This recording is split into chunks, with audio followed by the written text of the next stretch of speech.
nire mailan daun kidea eta horre xeita dagoen beste kidea ere aurkeztuko zaituztet. Hemen nire ezkerretara, Mikel Arregi, Andoaingo Euskarako Zinegotzia eta epai maiburua. Eta aurrian eseita eta gero berari ere hitza pasako jo, Patxi Baztarrika, Andoaingo Euskara Teknikaria eta Arregi Sarien epaimaiaren idazkaria. Ointxe bertan pasako jo hitza Mikeli, baina, lehenengo eta behin ere eskerrak eman Andoaingo udalari sari hauek sendotzeko urtero egiten duen aleginagatik eta batez ere aurten egindako aleginagatik. Egun on guzti hori eta mila esker ez ditu. Aurtengoa COVID-19aren ondorioz urte berezia, gogorra eta korapilatsua betea etorri da.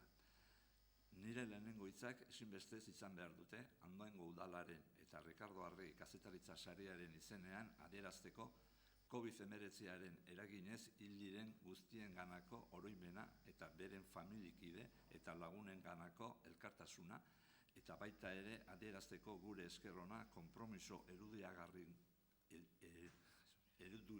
eredugarriarekin egunez egun lanean aritu diren osasun langilei. Aurrera begiratu beharra daukagu, kulturgintza eta euskararen sustapenean jarraitu beharra dugu eta urtero bezala aurten ere Rikardo Arregi kazetaritza sariaren deialdia egitea erabaki dugu eta horren berri jendaurrean ezagutaraztea etorri gara.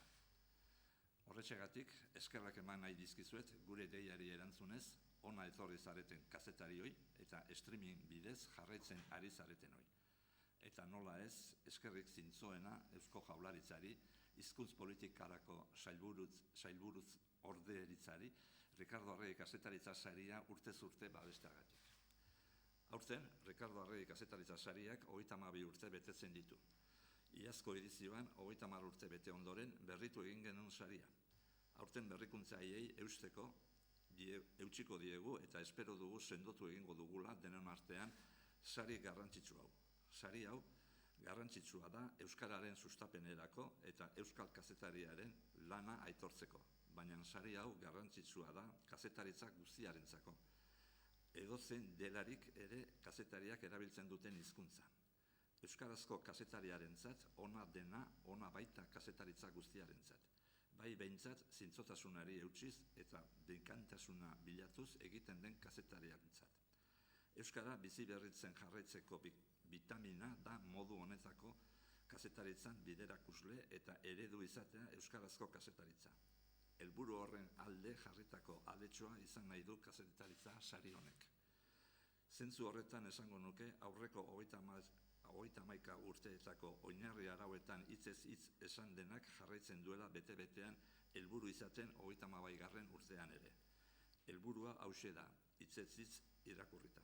Euskararen normalizazioak ezinbestez behar ditu euskaraz egindako kazetaritza eta komunikazio prestu eta modernoa, kalitatekoa eta garaiko beharrizanetara egokitua. Iaz hasitako bide berean jarraituz, aurten ere bi sariz osaturik dator Rikardo Arregi kazetaritza saria. Bata, kazetaritza saria deitzen dena, eta bestea, iaz lehenengo aldiz eman zena, komunikazio saria. Kazetaritza saria berri emailezari eta kazetaritzaren ezaugarri eta irizpidei estuki lotua izango da. Kalitatea, berrikuntza eta eredugarritasuna hartuko dira orain arte bezala kontuan. Komunikazio sariak berriz euskarazko komunikazioa molde eta formatu berrituetara egokitzeko bidean egindako urrats esanguratsu eta berritzaileak saritzea izango du helburu. Bi sari hauei buruz, oinarri arauetan zehazten diren xehetasunak berehala Patxi Baztarrikak, Euskara Teknikariak emango dizkizue.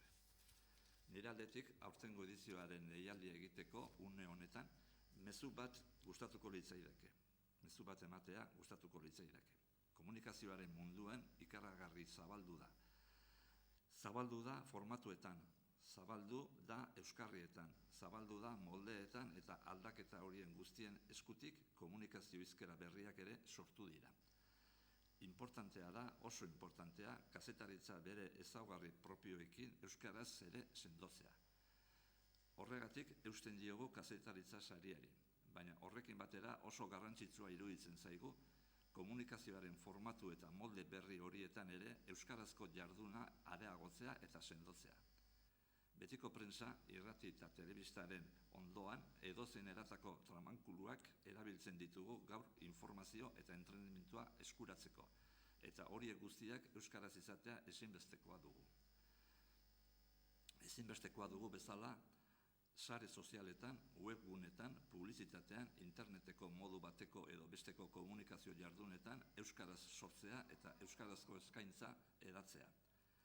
Testu inguru horretan, ulertu behar da sari bakoitza, kazetaritza saria eta komunikazio saria.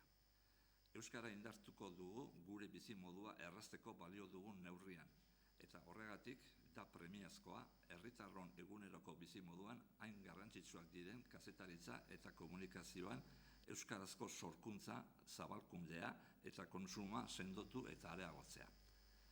Rikardo Arregi kazetaritza sariak bere apaltasunetik helburu horren alde egin nahi du kazetari eta askotariko komunikatzaileei aitormena eginez eta sariaren pizgarria emanez. Badut zerbait esateko aurtengo sariaren ekitaldi nagusiaren inguruan. Sari banaketa ekitaldia azaroaren 26an izango da, Andoainen, Bastero kulturgenean. Eta ekitaldi horretan, saridunak nortzuk diren jakin eta sariak banatzeaz gain, leku bat egingo diogu Xabier Leteri. Xabier Leteren heriotzaren 10. urteurrena beteko da, abenduaren 2an, sari banaketa ekitaldiaren ondorengo astean. Xabier Lete eta Rikardo Arregi batuko ditugu egun horretan aurtengo sari banaketa ekitaldian. Xabier Lete gogoan izango da aurten Rikardo Arregi kazetaritza sariko ekitaldi nagusiaren goiburu. Egun horretan, Bastero kulturgunean musikaren, kantuen eta poesiaren eskutik oroituko dugu Xabier Lete. Eta orain, Patxi Bastarrika, Andoaingo udaletxeko kultura teknikariari emango dizkizue aurtengo edizioaren gaineko xehetasunak. Bai sariei buruz, bai hautagaitzako proposamenak aurkezteko moduari buruz eta gainontzeko gora berei buruz. Eskerrik asko guztioi, Rikardo Arregi kazetaritza sari honen berri zabaltzen ematen diguzuten laguntzagatik.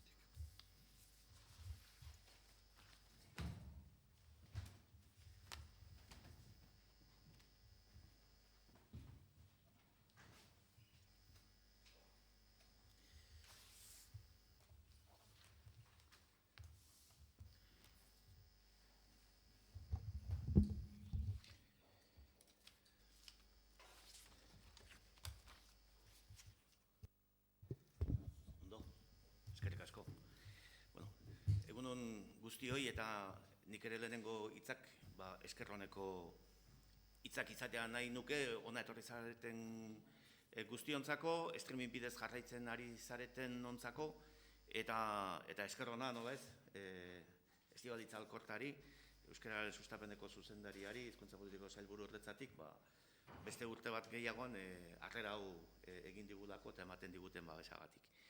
Bueno, deialdiaren gaineko xehetasunak emango ditut nik. Dagoeneko aukeratu bezala, 2 sari izango dira, kazetaritza saria eta komunikazio saria. Sari bakoitzaren ezaugarri nagusiak, hola, eskema moduan edo gidoi moduan eman da, hauetxek izango lirateke. Kazetaritza saria. Kazetaritza saria edozein euskarritakoa izan liteke, prentsa, irratia, telebista, internet, edozein generotakoa. Izan liteke informazioa, izan liteke reportajea, izan liteke iritzia. Kazetaritzaren berezko ezaugarriak beteko dituena izan behar du, hori bai. Kazetaritzaren berezko ezaugarriak diodanean, oinarrietan aipatzen dira, horrekin zer esan nahi dan, badala, datu bilketa eta lanketa bat eskatzen duten lanak, iturrien maila egoki bat eskatzen dutenak, ikuspegi aniztasunak gertakari baten aurrean erakusten dutenak, hizkera periodistikoa, kalitatea, eredugarritasuna. Eta komunikazio sariaren ezaugarriak zeintzuk dira. Beren beregi formatu berriren baterako egina izan behar du. Formatu berriren baterako egina. Izan beharko du edo digitala, edo ikusentzunezkoa, sare sozialen bat oinarri duen komunikazioa, izan liteke publizitatea, spot bat, edo kanpaina bat, izan liteke web bat, edo izan liteke web sail bat, sare sozialetan inpaktu handia izan duen eta parte hartze handia eragin duen gertakari komunikatibo bat izan liteke, proiektu komunikatibo berritzaile bat izan liteke, baina hori bai, beti, beren beregi, formatu berriren baterako egina izan behar du nahita ez. Euskaraz sortua, euskaraz ekoitzia eta euskaraz zabaldua. Eta izan liteke proiektu personal bat, izan liteke enpresa bat, izan liteke produktu bat. Zein epe hartzen du aurtengo Rikardo Arregi kazetaritza sariak? Alegia, zein epetan argitaratutako lanak izan litezke sarituak kazetaritza sarian edo komunikazio sarian. Da, 2019ko irailaren 16tik 2020ko irailaren 15era bitartekoak. 12 hilabete hartzen ditu bete-betean, aurreko urtekoak irailaren 15ean bukatu ziren, orduan da, iazko irailaren 16tik, aurtengo irailaren 15era artekoak. Lanak aurkezteko, proposamenak aurkezteko, horretarako epea dago irailaren 18. Irailaren 18 arte aurkeztu ditezke proposamenak edo saridun izateko hautagaitzak. Galdera, askotan suertatzen dana, beharrezkoa alda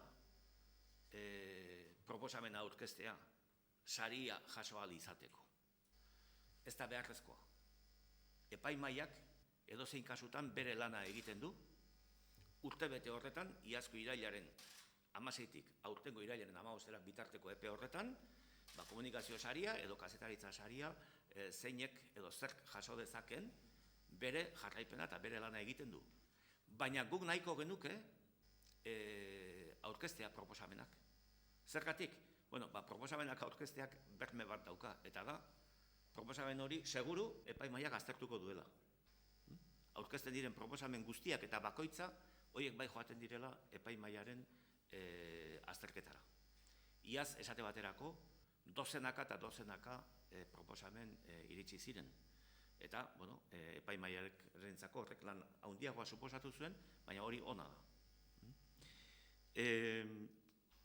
Nork aurkeztu dezake nola edo nun?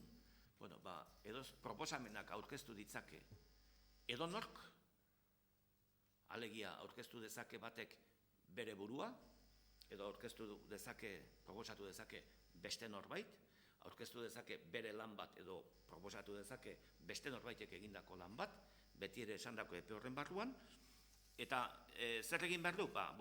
Nahikoa du bere proposamen hori laupabost lerrotan, ez dauka ez da ere gehiago idatzi beharrik, laupabost lerrotan esplikatzea ze meritu ikusten dion saritua izateko, eta hori bidaltzea Andoaingo udalera. Bidali dezake edo posta arruntez, Andoaingo udalera euskara zerbitzura, Rikardo Arregi kazetaritza saria jarrita, edo bidali dezake noski posta elektronikoz. Rikardo Arregi kazetaritza sariak badu posta elektroniko propio bat. Eta da, RAX, nire errea barkatuko idazio, baina ulertzen da, ez da? Nazionala naiz, iparraldekoek bezala pronuntziatzen dut errea, beraz, da RAX, R-A-K-S, abildua andoain.eus. Edo horra bidali, edo posta arruntez Andoaingo udalera bidali, proposamena. Norberarena edo beste batena. Gainera finalistak izango dira. Hau, iazko berrikuntzetako bat izan zen. Finalistak dira, sari bakoitzan bi sari dira, kazetaritza saria, komunikazio saria, sari bakoitzerako epaimahaiak aukeratu ditzake gehienez 4 finalista. Beraz, gehienez 8 finalista egongo dira. Noiz emango dira ezagutzera finalistak? Azaroaren lehenengo astean. Azaroaren lehenengo asterako epaimahaiak erabakiko du zeintzuk, nortzuk edo zer lan diren kazetaritza sariko 4 finalistak eta komunikazio sariko 4 finalistak. Azaroaren hasieran. Hori publiko egingo da, ezagutzera emango da. Zein dira sariak? Sariak dira kazetaritza sarian. 9.000 euro garbi. Garbi diot, zerga betekizunak beteta garbi geratzen diran 9.000 euro. Eta Xabier Laka eskultoreak beren beregi propio kazetaritza sari hontarako sortutako irudia, eskultura txiki bat, oroitikur bat. Komunikazio saria gauza bera, 9.000 euro, Xabier Laka eskultorearen oroitikurra. Eta finalistei, 4 finalista, saria bakarra, 3 finalista geratuko dira sari bakoitzean, sari nagusia irabazi gabe, baina horiek ere jasoko dute Xabier Lakak Rikardo kazetaritza sarirako sortutako irudi nagusi horren serigrafia numeratu bat, artelan bat alegia. Guztira beraz, 18.000 euro garbi emango dira saritan eta Xabier Lakak eskultoreak sortutako artelanak. Orezko aipamena egiteko aukera izango du epaimaiak. Epaimaiak ez dauka zertan erabakirik orezko aipamena egitea, baina bere esku dauka egoki ikusten baldin badu egitea. Orezko aipamena zerena egin daiteke. Ibilbide bat, trajektoria bat aitortzeko eta saritzeko egin daiteke orezko aipamena.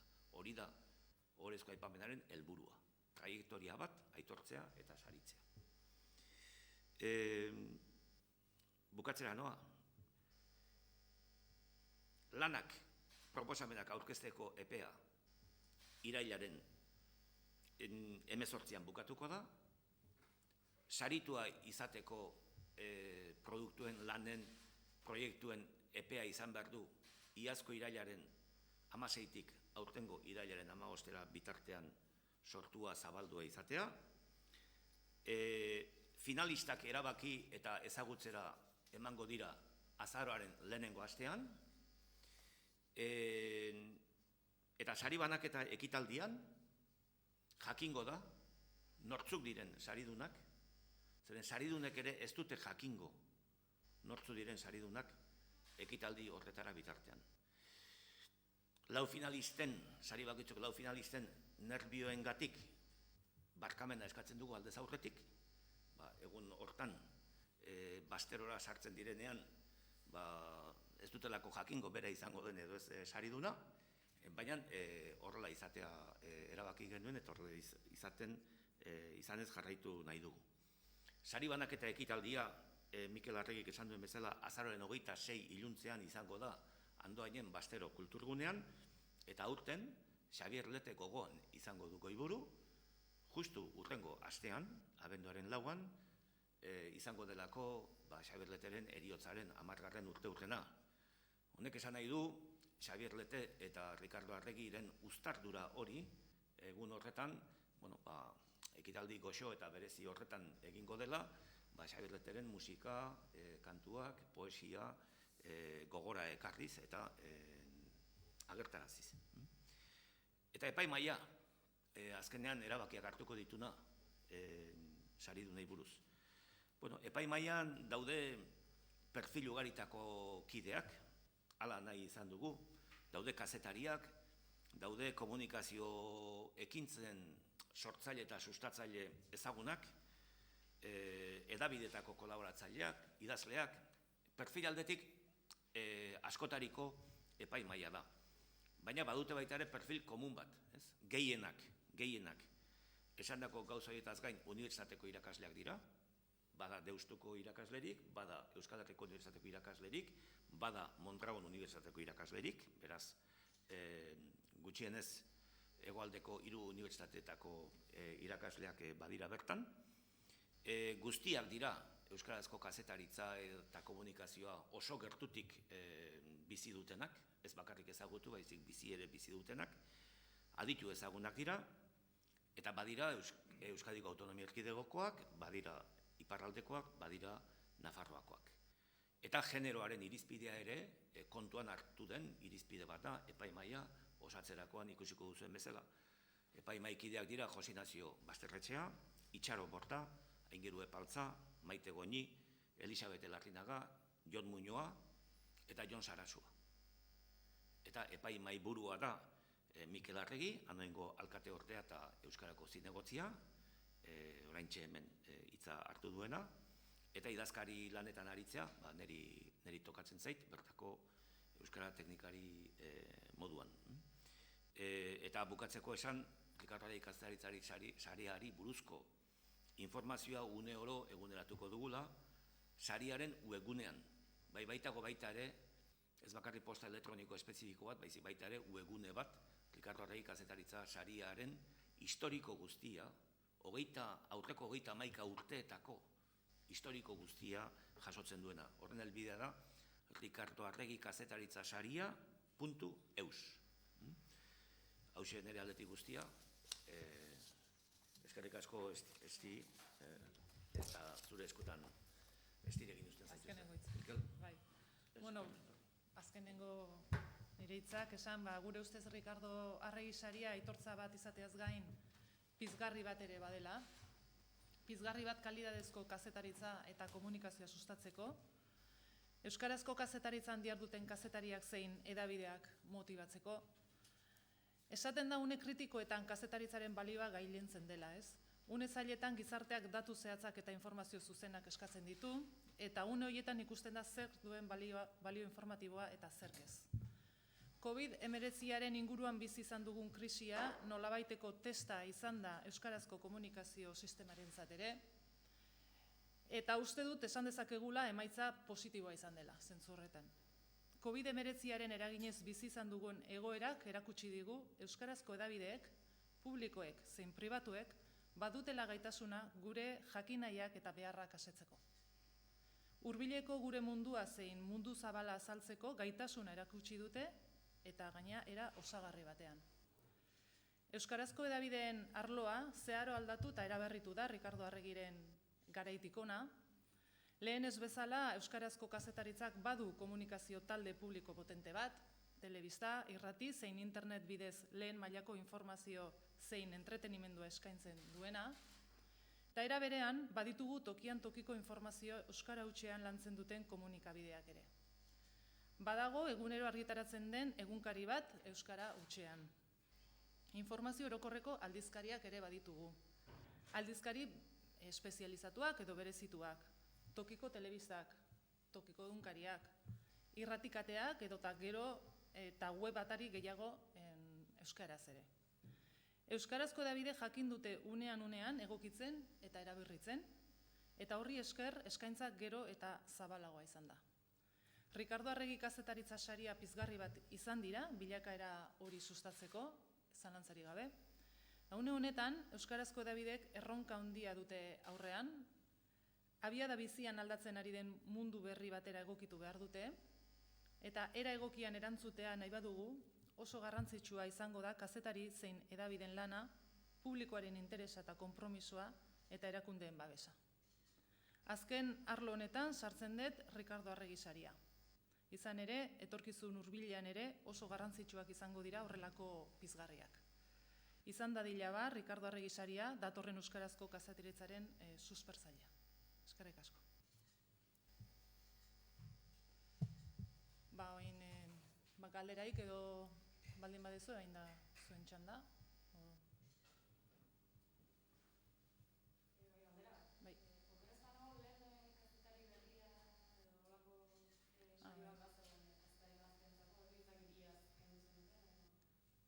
Hobeto igual patxik erantzungo dizu? Bai. Bai, iaz getu zen, Bai.